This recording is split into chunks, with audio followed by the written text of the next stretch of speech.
In this video, I'm going to go over a full-blown edit of a 3D video clip that has kind of every problem there is in a 3D video.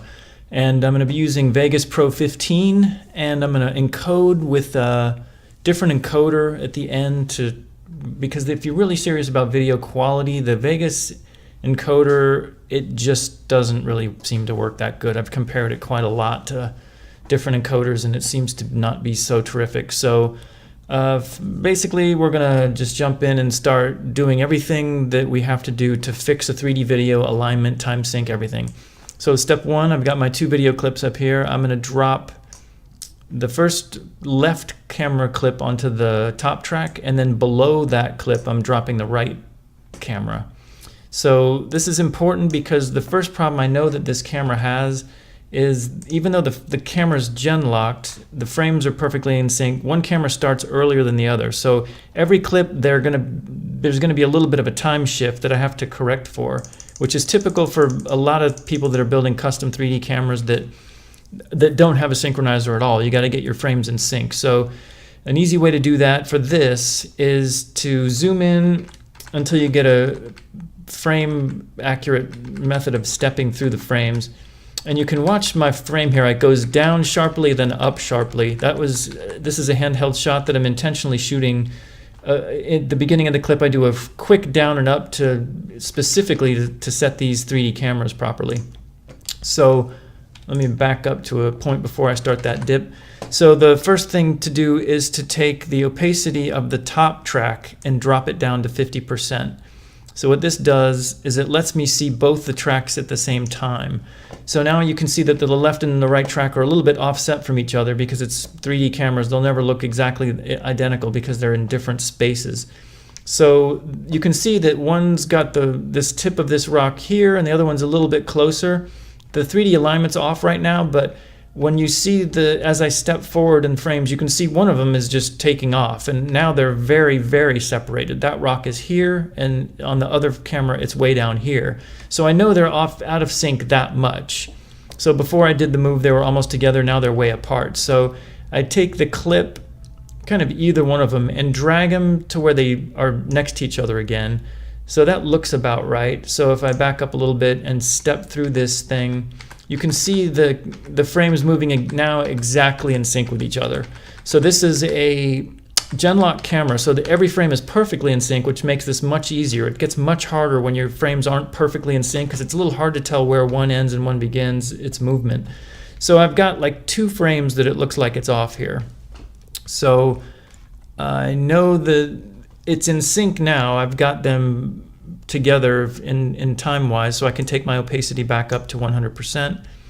I can just make sure I'm getting this right by clipping off this beginning piece that I don't need at all. I'll do a split and then select the little chunk that I don't need and delete it. And the next step is I need to make a 3D video clip out of this. Right now it's just two normal videos, one's above the other one. That's not really 3D yet. So I go up here to the Preferences button, or Project Properties, I guess. In the stereoscopic 3D mode, I can pick any of these modes. To start off, I'll just choose side-by-side full, hit OK. So I've got what it wants to make a 3D video, so it's taken this left clip and it's a left and left image. I don't want that, so I have to make a legitimate 3D clip out of this. So I'll highlight the bottom and the top clip, and I'll right-click and say Pair as Stereoscopic 3D subclip. So when I do that, it'll blast one of those video clips, move it into the other one. So now really what I end up with is a single video clip here. And you can see it's odd with Vegas, but it's orphaned this other audio track that's in here. I've got camera audio from each one. In this particular case, I know this audio is not the one I'm going to use. I have a mic connected to one of the cameras. I can even see the levels that are better in there. So usually I can pick between the tracks that I really want and sort out any kind of issues there. Since I know I don't even want that audio track that was orphaned, I'm going to just delete the whole track. So I can move that down. So now this is a 3D video, and in the editor it makes it look like just a normal 2D video because that makes it easy to do any kind of other edits that you have to do. So now my video is time synced properly. My left camera's here, my right camera's over here, and that's really all a 3D video is. You end up with your final product looking like just a normal video that has two videos in it, and that's really how the 3D players can turn that into a 3D video. Now that I've got the clip in time sync with itself, I'm going to set the stereoscopic alignment of the clip. So what I'm going to do is go into track effects here. So it's this threaded little button here, event effects. So I want the stereoscopic 3D adjust tool. So I'll double click that, it puts it into the plugin selection, hit OK. And then you want to hit this drop down to see what corrections it's actually doing. So usually I go to a place in the clip. This is pretty much a sort of a static shot. So the camera's not really moving much at all. So any place in the video clip, I notice when you move it around it has a bit of an effect there, but you can start off simply by hitting the autocorrect button in here, and it analyzes the image and it's going to make a whole bunch of automatic corrections. So this is really important because if you skip this step, when you have the video playing back, your eyes, the camera lenses are pointed and rotated differently. Your eyes have to compensate for that when you watch the video. So what can literally happen is the eyes in your head, one can rotate a little, have to rotate a little left, one might rotate a little bit to the right, and it gives you a headache rapidly because your eyeballs aren't used to having to rotate in these very strange ways, and it's just purely because you haven't aligned your video clip to be straight up and down, where both your eyes can look at it and your eyes will be both straight up and down. So an easy way to see what's going on here is that it made some automatic settings, a vertical, horizontal adjustment. It does a zoom and keystoning and rotation. And the easiest way to see what's going on there is to change your viewing preference here. Instead of side-by-side full, we want to look at the image in blend mode. So in blend, if I hit OK, what we're seeing now is the 3D images, one on top of the other, just blended right together. So we can tell what's going on with the alignment tool. If I unclick the two, there's subtle changes in there. To make it more obvious, we can take the rotation, and if you turn it, you can see it rotates one way, the other way of the two images. I can reset that one. Same thing with vertical offset. Like if you screwed up and had one camera pointed up and one camera pointed down, you can correct for that to a great degree with these controls. Another thing that's interesting, I mean, like if you mess up all the controls, you can hit the autocorrect button again and it'll rethink about everything. So in setting the horizontal offset, what that really is going to do is it's this slider here on the box. So this is the point of your 3D movie where the screen of the 3D screen will be at a certain depth in the video clip. So the easiest way to represent that is there's a pretty good distance. There's a cave up here on the ocean that I was visiting here, and let's say I picked this point to be my convergence point for both the cameras. That would be like if a laser beam was shooting out of the cameras and they converged on one point. You're able to pick that point with this horizontal offset. And what that means is that point that they converge, everything that's closer to between the camera and that point will pop out of the screen. So a lot of people talk about how do you do pop out? How does that work? How do you make that happen? You can make it happen in post-production. So with this slider, you can make the entire image pop out of the screen, and you can make the entire image inside of the screen. Typically, Hollywood pushes the entire image inside of the screen so that the screen plane is like a window and you're looking into that window. I generally don't like that. I like some stuff to pop out because it kind of brings the image closer to you, and it gives you more of a feeling that it's more immersive. You really get a better sense of how it's going, but this also depends on your environment, how you're going to shoot it, what are you going to view it on. It all has a bit of an effect, but to give you an idea, I'll pick this as my horizontal convergence point in the image. And all you do is you move the slider back and forth, and you can see everything is just moving left to right between the two cameras. So the easy way to do the adjustment, like if I'm adjusting on this point right now, you just make the image look like it'll look like it's exactly the same. The cameras will have such a similar image at any convergence point that it'll look like the same image.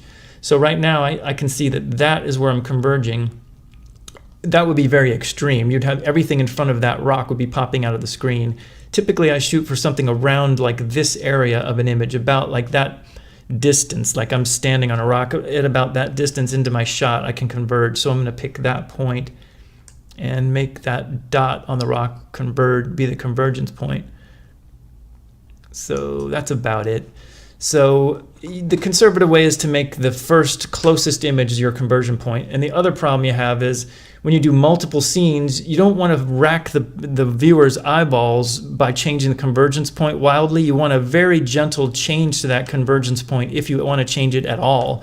Usually for a series of images I'm shooting, I'll shoot for no change to the convergence point ever. So you really kind of want to pick that up front. And you can tow the cameras in to do this, or you can do it in post. I generally shoot with my cameras pointed perfectly straight alignment. And then you do this type of conversion in post.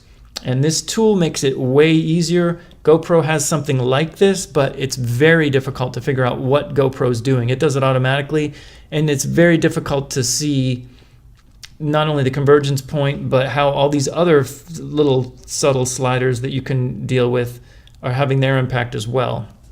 So now that we've got the convergence point set for the 3D video that we have, everything else that you do to edit the video is just like a 2D video. So I'm gonna set the view mode back to side-by-side full. The only reason I'm doing that is I like one of the images shoved to the left.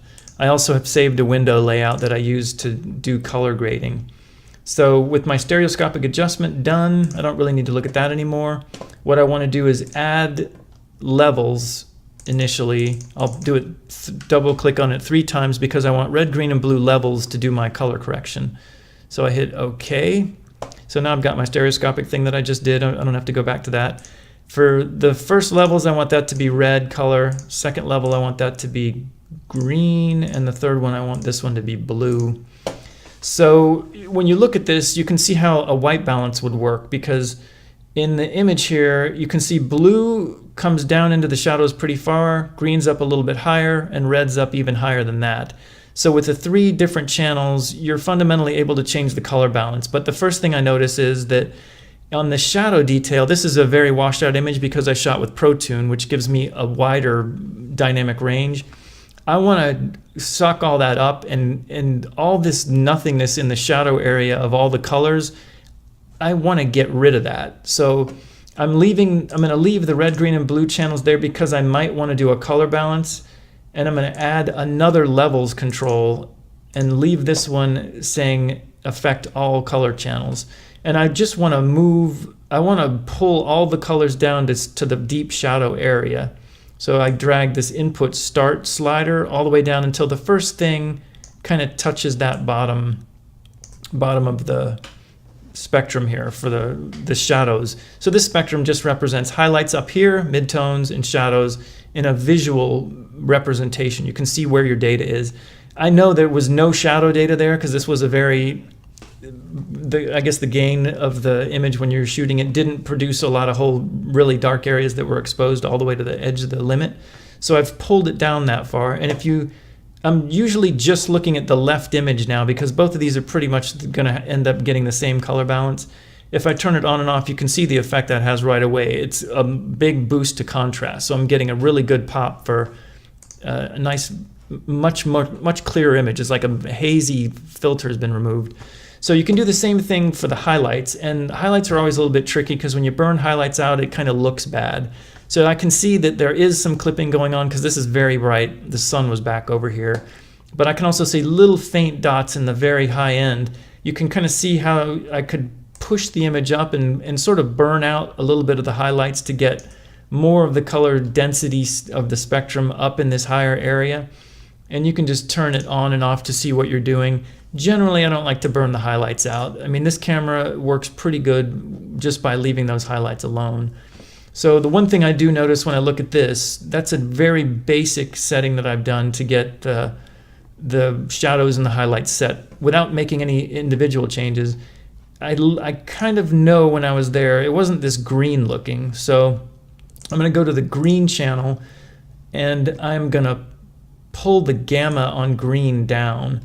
So what you're going to see is just this channel moving by itself. I know that it's just a little too green looking, and pulling it down on the gamma means I'm not going to clip the image. It's going to be pulled down sort of using a curve. So it's not going to give me a hard clip when I start to push it into the far end of the shadows here. So the other thing is red. Let me mess with red and see what I can get to come out of there. It looks like maybe it didn't respond very well to that, so I'll go to the blue channel and bump this thing up a little bit in blue. Okay. Somewhere about there is right. So it's still a pretty dull image. So I've gotten what kind of looks correct for a color balance. What I know is I still don't like the level of contrast, so I'm going to add another plugin, which is color curves. And the color curves are similar to the RGB parade view here, that your highlights are up here, your shadows are down here. And you can basically, if you can push this curve around to get more highlights, and you can push it down to get less shadows. And that represents itself like this. If you crank up, you grab one of these dots from the curve, you can make everything look a little brighter on the highlights. You can make the highlights get shut down a little bit, brought down a little bit in level. You can also do the same thing for shadows. You can make the shadows much brighter, and you can make the shadows much darker. So I have a preset that is just a general push to the contrast. So we can see that when you turn this one on and off, it's just pushing in a bit of a contrast. So I'm getting a little bit darker darks and a little bit brighter brights. So in this case, I think I really want to crank the levels down a little bit more on the shadows. But the nice thing about this is I can independently work with shadows and highlights. So pull in a little bit more. And the only thing that is the benefit of doing it this way is you don't clip the image so much, because it's a curve. If you're already near pitch black, it won't move you at all. But if you're a little bit brighter, it has a longer distance to move you. So you get a gentle color correction, and it won't make the image look totally crazy. So I still kind of flip back and forth to see the improvement on there. So that looks pretty good. It's a little bit more contrasty. This image is very challenging because it's pointing almost directly into the sunlight. So it's never going to look, perfect. I could crank the contrast here and really start to clip some stuff out, but I'm just going to leave it with that for now. So those are basically the colors in the ballpark. And the other thing you can notice, and it's pretty rare that you're going to have a situation where your left camera and your right camera are different. But the nice thing about the way they've done this software is if I had a situation where one camera had a different exposure somehow, you can make those compensations to independent levels. So if I turn off one of the sides here, you can see that if I really crank the gamma around, I can make just the left image brighter or much darker. And you do need to do this sometimes to make the two cameras come out balanced, because sometimes they don't want to produce the same exact kind of image. So you can create one level adjustment for one camera, one level for adjustment for the other camera. So putting them both on again, it's pretty much most of the time the cameras are in sync and they expose the same. And this is another area where if you're dealing with two independent cameras, they almost certainly will start to drift off, and one will expose one way, the other way. And you can spend just tons and tons of time in here doing color grading and getting the two cameras balanced out perfectly. So at this point, I've got generally my contrast and colors sorted out, and I need to do the final saturation and sharpening.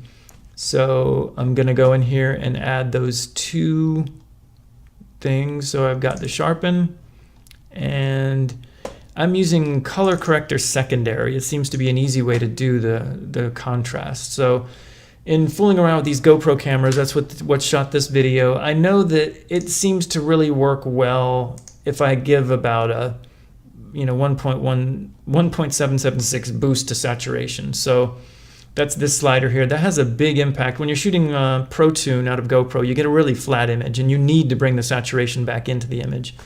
Another thing is the sharpening. I've learned with the GoPro, I just have my basic preset for that. I'm running 0.803. And when it's using ProTune, I believe GoPro Hero 4 might have a little flatter image than a Hero 3 Plus Black. So I'm probably going to crank those up just a little bit at some point.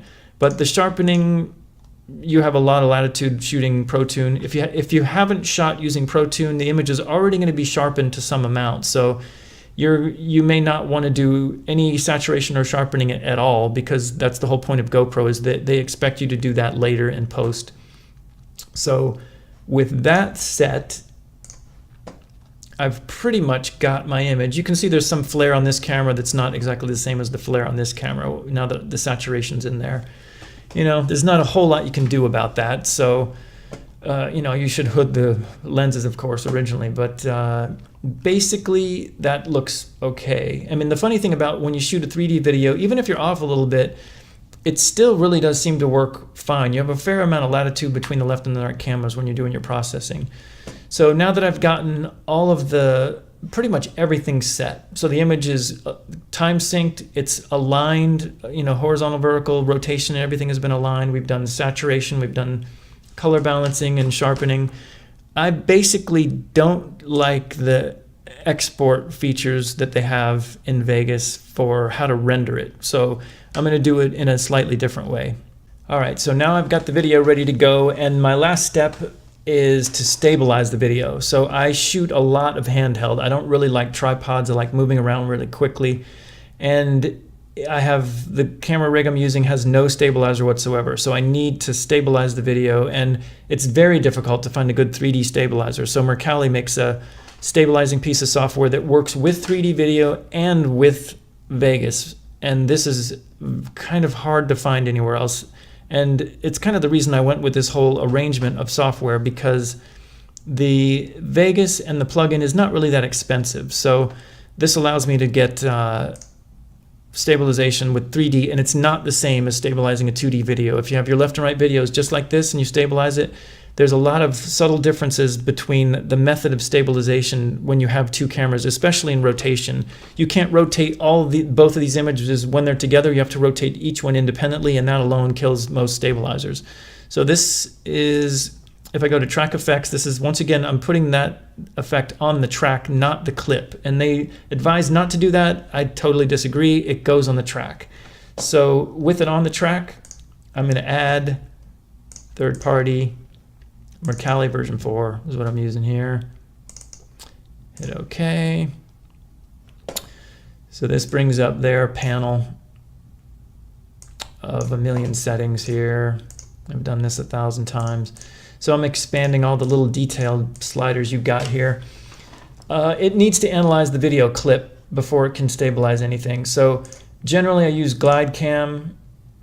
I mean, this is all, you can read all about how their software works. These are the settings I use kind of for almost anything, because these settings seem to work very well. So rolling shutter compensation, I want that on because I'm shooting a GoPro Hero 4 where I know it has a rolling shutter in it and it's gonna take jello out of the image. This does have a fisheye lens, and because I know I'm shooting a GoPro Hero 4 wide, I have a preset for that, which is awesome. When stabilizers do very aggressive stabilization, they need to know the type of lens because they're correcting for the lens distortion as they stabilize, and it's very important. I usually have keep dynamic checked, and that lets the image move around a little bit more than normal. Pan shot smoothing, I crank this thing to like 95 because I'm trying to simulate a tripod doing that handheld. I like having roll stabilization activated.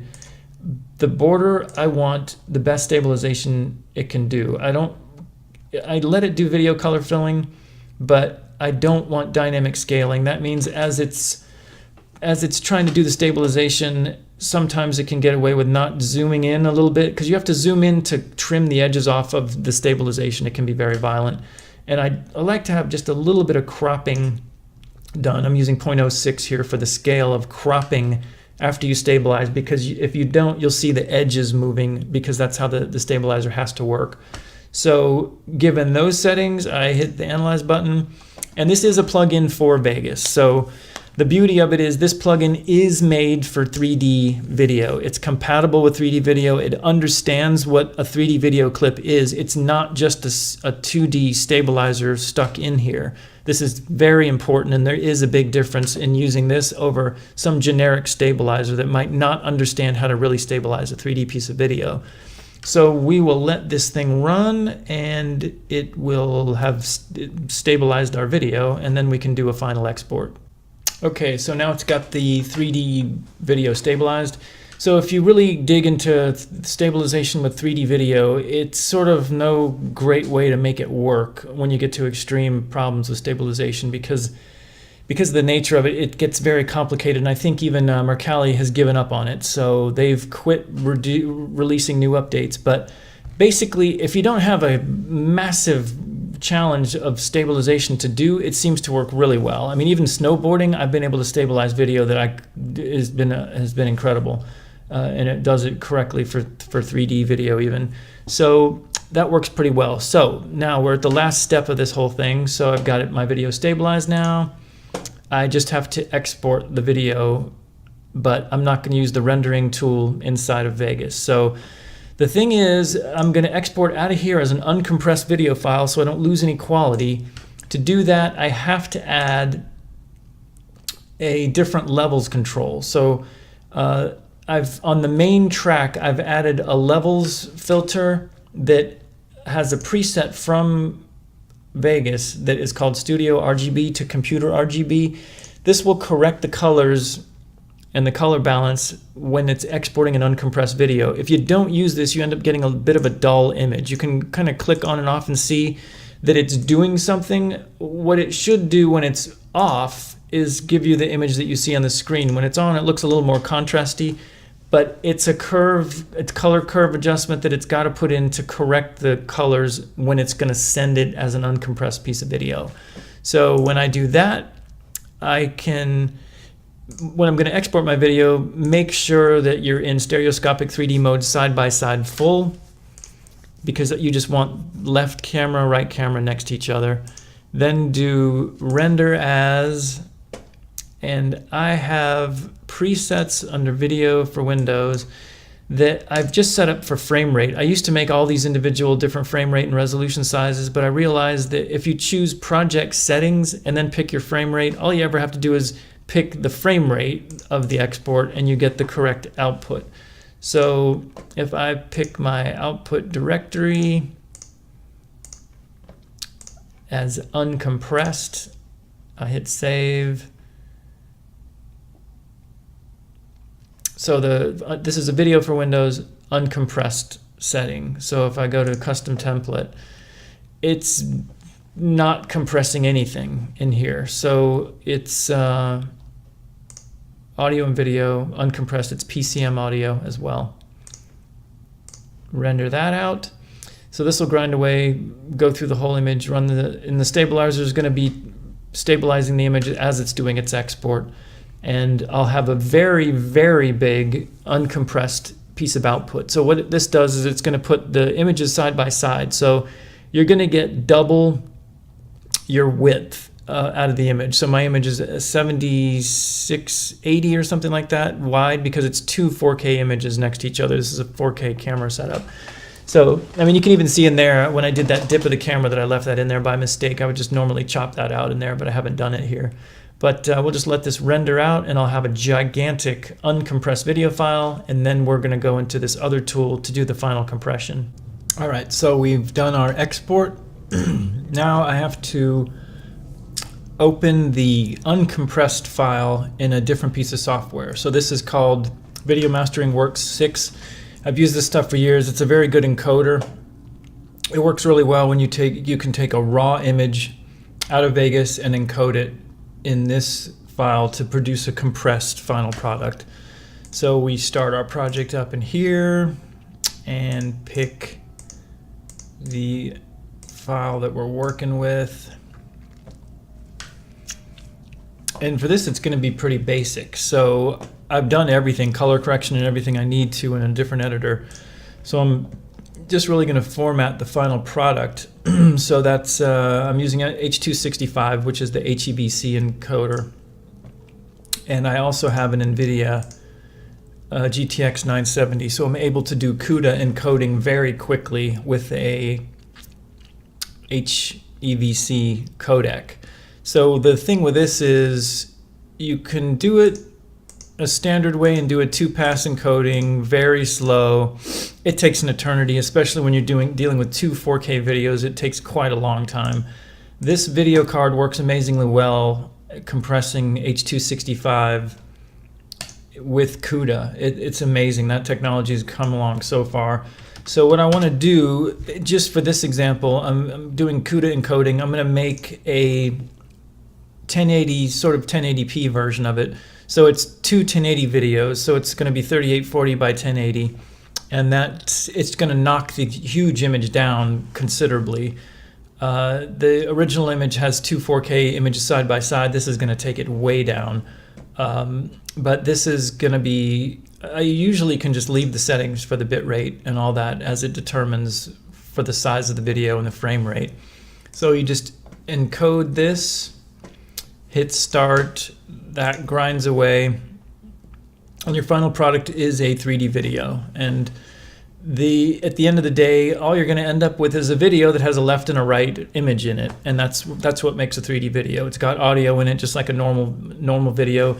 3D videos can play on any player. There's nothing special about them. And the key thing is when you're looking at a 3D player, whether you're doing a flat panel or an Oculus Rift or something like that, some kind of head-mounted display, it knows how to interpret the left and the right image, but you have to tell it where is the left and the right image, because it really never knows. You have to tell it it's a side-by-side format or a top-bottom format.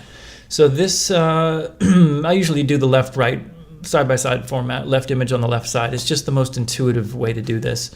But you can do any kind of encoding you want, but this software is better for encoding. Coming out of Vegas with that raw file, you've got to use that color profile or your color is going to get a little screwed up. And when this thing finishes, you have a video compressed at whatever bit rate you want. It's your choice, of course. And then you can send that off to YouTube or do anything with that. And YouTube you'll get another hit out of YouTube when it recompresses it. There's ways to compress for YouTube specifically, and I'm not doing that exactly here. I'm doing a pretty high quality version of this file, but that's pretty much it. So when this thing is done, I'm going to have a left and a right image that is just a 3D video. So there's nothing very special about what that looks like to hit it back in a player, because it's just going to look like what you see on the screen now, this thing as a full screen image. So hopefully you can get out there and shoot some 3D stuff and process it and get into this a little bit more and quicker. And there's a lot of new 3D cameras coming out now. A lot of 4K 3D cameras are coming out. And it'll be pretty interesting to see if more and more software gets developed to handle all these flow chains a little bit better. But take care, and I'll see you with more 3D stuff probably later.